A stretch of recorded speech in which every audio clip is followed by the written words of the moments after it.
The heat, the humidity. And my doctor keeps telling me, he's like, I need you to get your labs done. And I'm just like, I want to lose a few more pounds before I get those labs. I want those numbers to look great. Get those labs done, man. Get all your old man tests done, too. Always. Got to get them done. I had the heart thing a couple of years ago. I did the treadmill and all that. And I got that tomorrow. Do you? Yeah. Oh, that's actually normal. Yeah. That's not bad. They do the sonogram, the electrocardiogram. You get on the thing. You glow. You glow afterwards. You know what that's called? That's called what are they? They're monetizing their machines. Yeah. They're got to amortize those. Advertising. Thank you. That nuclear part to it. Oh my. Oh, good for you. You're going to glow for a couple days. Absolutely. This is like Senior and Men's Health magazine going on here. Let's get the heck out of this. As the young guy in the room, not only by a couple of years. I just like to state I'm the young guy in the room. Our guest in this segment is Andy Colandrea. He is a councilman in Ranson. Good morning, Andy. Thank you so much for joining us. Hey, good morning. Good morning to everyone. And as another young guy in the room, I completely understand you. I'm 41 right now. Oh, jeez. And I'm 41. And last time I went to the doctor, they said, okay, we're going to need to set up some checkups, prostate, cholesterol. I said, whoa. And it just hit me, like a train, because I usually I'm at the doctor in and out. And now each time I go, I guess it just goes downhill from here, right? That's a fact. Quickly sometimes, Andy, quickly. Oh, hey, my gosh. Andy, yeah, by the way, I've had your pizza, man. Your pizza's amazing. Thank you. Well, thank you. Thank you very much. I appreciate that. Yeah. We try to stick to the New York style, and try to, everyone has a different type of oven, and everyone goes one direction. So we decided to go with the New York style brick oven pizza, and we have a big fan base, big clientele. I love it because you get that little bit of char on the bottom, and it's super thin. God, it's great. I gotta get down to Ranson. I've not had breakfast yet, John. I haven't either, man. I'm getting hungry. I just love pizza. If somebody asked me what food could you eat every day, it would be pizza. You are making my stomach what's growl. really sad is at nighttime when I come home, you would think that I get tired, and I just, when you're kind of watching TV, you don't feel like doing anything. I just grab a pizza. It just doesn't make any sense, but that's what I eat every single day, pretty much. Go ahead and, that and pasta. You want to go ahead and plug the business there, Andy, real quick?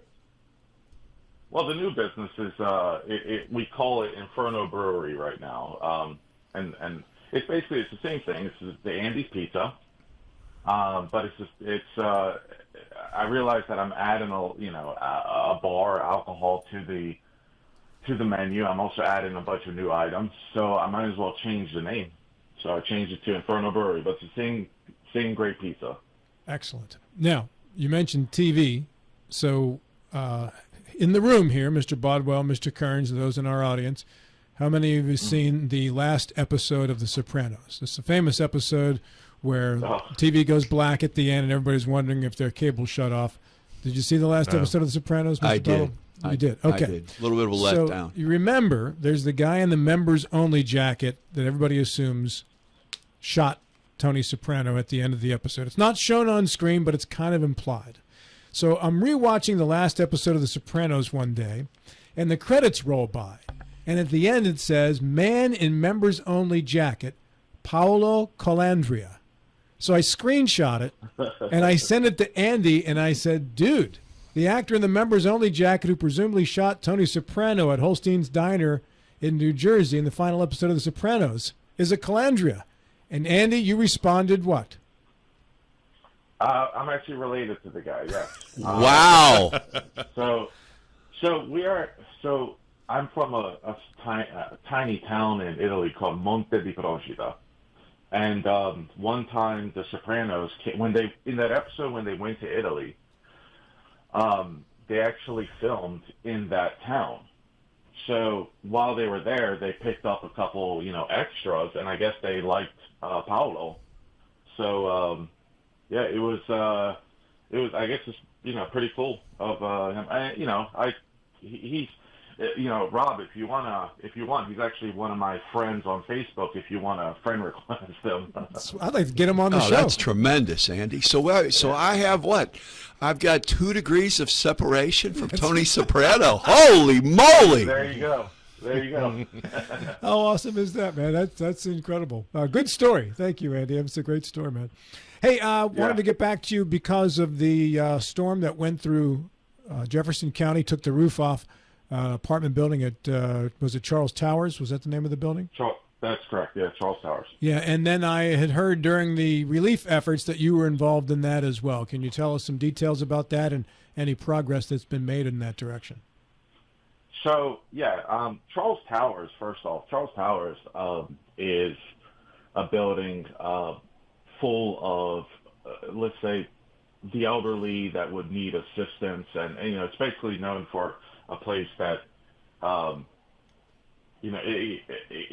it's an apartment building, obviously, but it also houses a lot of the elderly. So the storm couldn't have hit a worse building. So it I don't know if you saw the pictures, but the roof was completely disintegrated. I didn't know lightning could do that much damage. So it looks like it hit an air conditioner unit, and then the air conditioner unit pretty much exploded the roof. And from there, obviously, the top floors would be, endangered, but they realized that there was so much water getting in that they had to evacuate the entire building. So I got a call from the new mayor, and the new mayor at the time was taking phone calls and just signing papers, just trying to get relief efforts in place to basically get the Ranson Civic Center, get ready for what we knew at the time was 20 people. So he called me and says, "Hey, could you help me out?" And I said, "Oh, of course. And I ran over to the Civic Center. I knew that they needed to eat, and I needed something quick. So I went to McDonald's. I got like 60 cheeseburgers and McChickens. And I went over to the Civic Center. And when I got there, first off, I know that you said I was part of it, but I was a very small part of it. There was Red Cross was there. The health department was there. The Homeland Security was there. There were so many people that were helping out. I was very happy to see a new council member on our team, which is Stephanie Fagan. I mean, we're talking what, a month she's been a council member, and she was already there also as well. That you get a lot of respect when you just join and you're already hands on. That's really cool of her. Then we were just there, and we were setting up tables for food. We were setting up cots. But right as we were setting up the cots, they said, hey, by the way, they're evacuating the entire building, which was 90 people. And we're looking at each other, we're like, oh, crap. Because we only had about 40 or 50 cots. So Red Cross, also very nice, very great people. One guy said, okay, I'm going to drive to Hagerstown, go get some more cots. They brought. So until about midnight, we were just nonstop putting cots together and trying to get it comfortable. I was there till about 1:30 in the morning, trying to make sure everybody got in there. But at some point, I was tired. I just worked all day also as well. But it was very nice to see the entire community get together.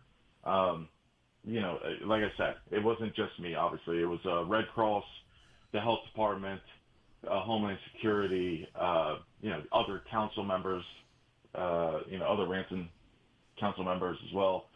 It was just, in the beginning, it seemed, very sad, and I believe, I'm sure a lot of people were aggravated, but in the end, it was nice to see everybody at least have kind of a half a smile on their face. And Andy, before you go, Bill, just a couple comments in our Facebook section saying some folks are getting a bit of an echo. Are you on speaker right now, Andy? I'm on Bluetooth. Yeah. Okay. If you want, here I can. Yeah, if you can switch to direct, that would maybe help some folks hear you a little bit better. All right. Hopefully this will be better. Yeah, there you go. Crystal clear. Nice and clean right there. So go ahead, Bill Kern. Yeah, Andy, when you were talking about the people being displaced, and the amount of volunteers. People, the community comes together, such as what you had said, going to a restaurant and getting cheeseburgers and chicken sandwiches. People from the community come together during these times of emergency. So when you look at close to 100 people being displaced from their homes that did not have plans on being displaced that day, and then you have hundreds of people sometimes coming together as from other agencies that you mentioned, such as health department and EMS. All those numbers are adding up, the people that need to be taken care of for food, water, things of that nature, because they can't leave. They're there helping. So they're missing their meals with their families. They're there helping the community because people care, such as yourself going out. Nobody had to tell you, I'm sure, to go out and purchase these things. You just naturally did that, not because you're a councilman, but because you're a caring human being. No, exactly. I've done this before, not being a council member, just because I've always thought that, when you help out the community helps you out. And when the community helps you out, you help out the community. That's it. That's the way it's supposed to work. I want to add, the next morning I went over there with, I probably had about 6 hours sleep, and I went over there to make sure everyone had breakfast, and there was just a table full of Chick-fil-A, and they were always willing to help out. I said, all right. It is definitely a great thing when people, people all come together. They don't care who you are, what you are. Let's it's obviously a tragedy, and let's get together and let's help each other out. Andy, the Jefferson County Development Authority Board has been let go, I guess, for lack of a better way of putting it, dissolved by the Jefferson County Commission. And my understanding is that they will no longer, going forward, have a scenario where a representative of each city council is also on the Jefferson County Development Authority. Your thoughts and comments as that situation continues? So I haven't heard the one where each city will not have a representative. I haven't heard that one.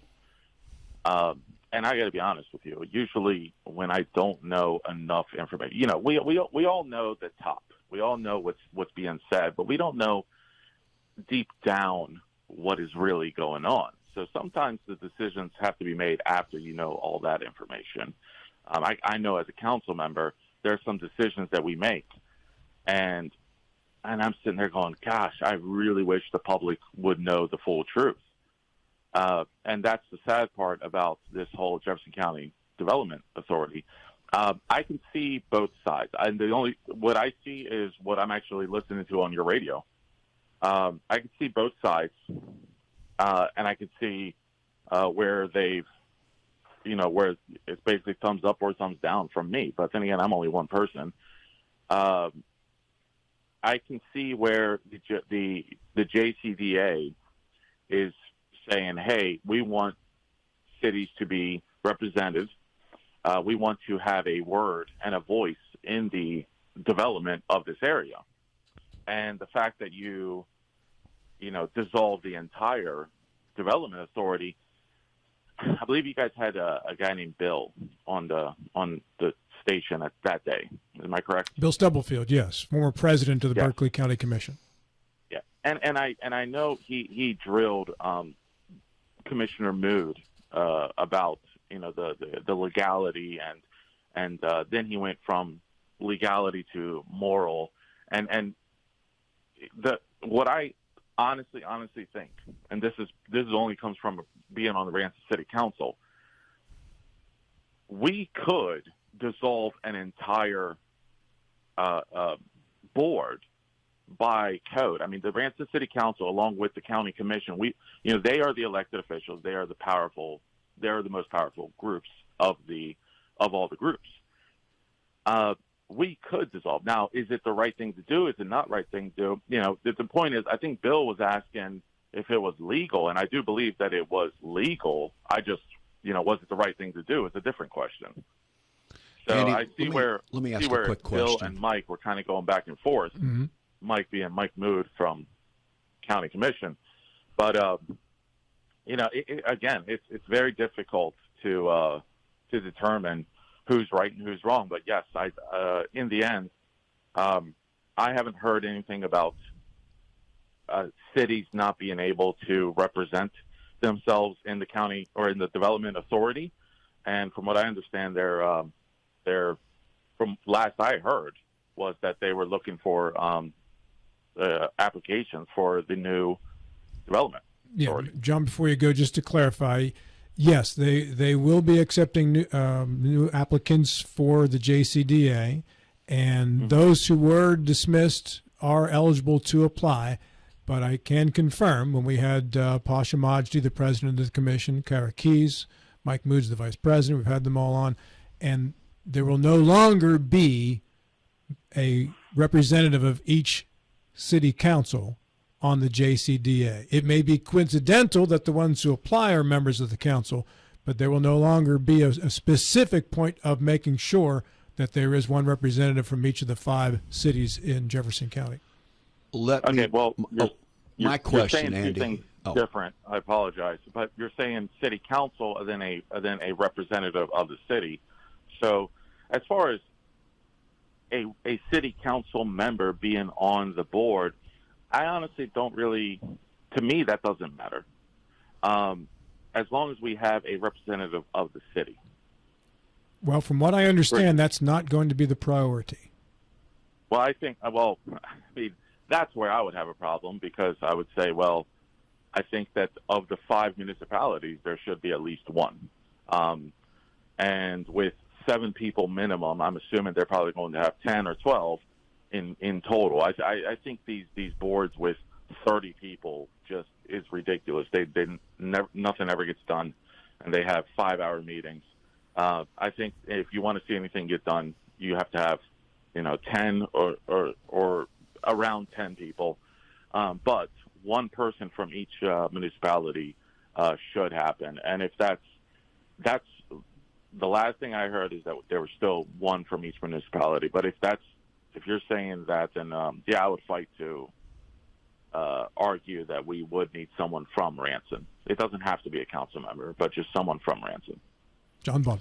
I agree. That was what my question was going to be, is how do you feel about it? Because you went around and talked about what was going on, but I'm glad you made your position clear. You believe there should be someone from Ranson, picked by, the city council, or a representative from Ranson and from each of the other municipalities.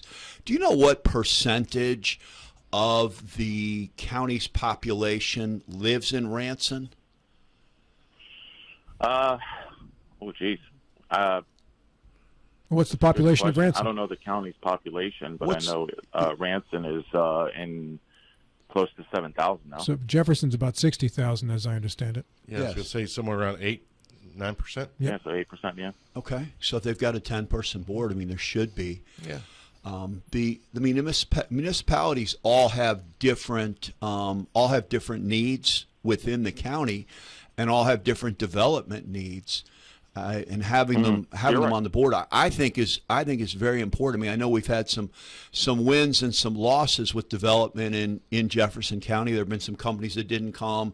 There have been companies like Rockwool that did come. There have been companies that, maybe saw what happened when Rockwool came and decided, well, we're going to go to Berkeley County or go somewhere else, but not having a seat at the table.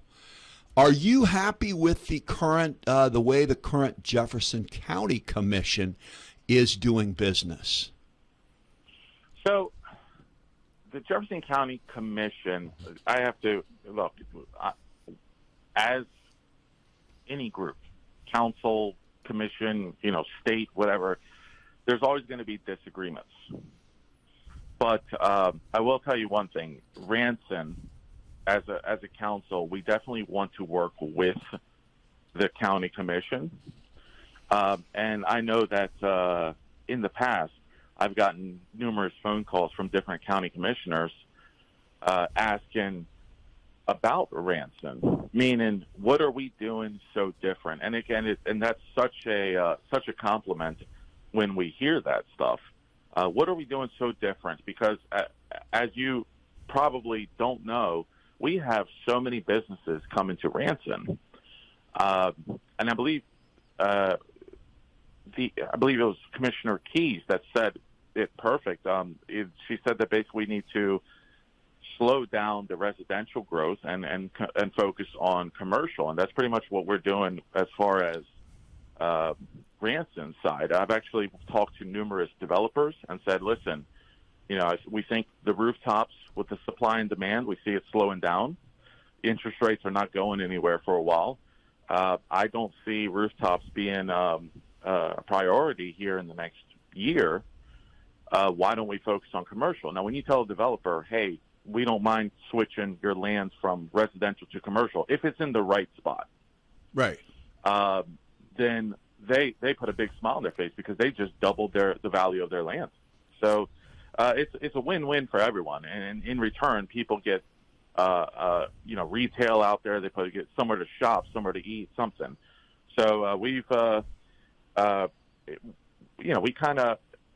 I've talked to numerous commissioners back and forth, and the best thing to do is just all get along and say, hey, what has worked on your side? What has worked? What has not worked? And it helps out everything. So the county commission, I mean, if you're asking if I'm 100% with them, well, I'm not 100% with anyone. Right. Everyone's going to disagree on something, but I will tell you one thing: we are more than happy to work together with them and say let's get the county, built perfect. Meaning a little bit of everything, and let's give the people what we promised them, which is places to shop. For example, family. Kids entertainment, stuff like that. We really need that in this area, and I'm hoping to work with them here actually soon to come up with something to bring something for the family entertainment in this area. Give me a miniature golf course, batting cages, and go-karts, and I'm spending the weekend there, baby. Well, I think it's great. There you go. I think it's great that you guys have a good working relationship, and I happen to agree with you and Kara. I think the residential development in this whole area needs to slow down, and we need more commercial development. And that, I mean, I don't know if it's hamstringing the development authority not having a board at this point.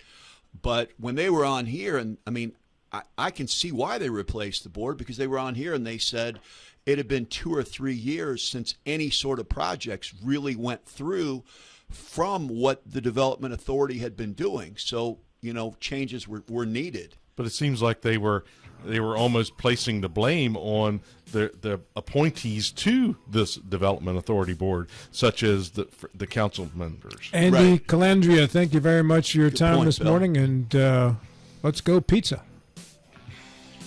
I got to get down there and eat some pizza. All right, everybody have a great day. Have a good day.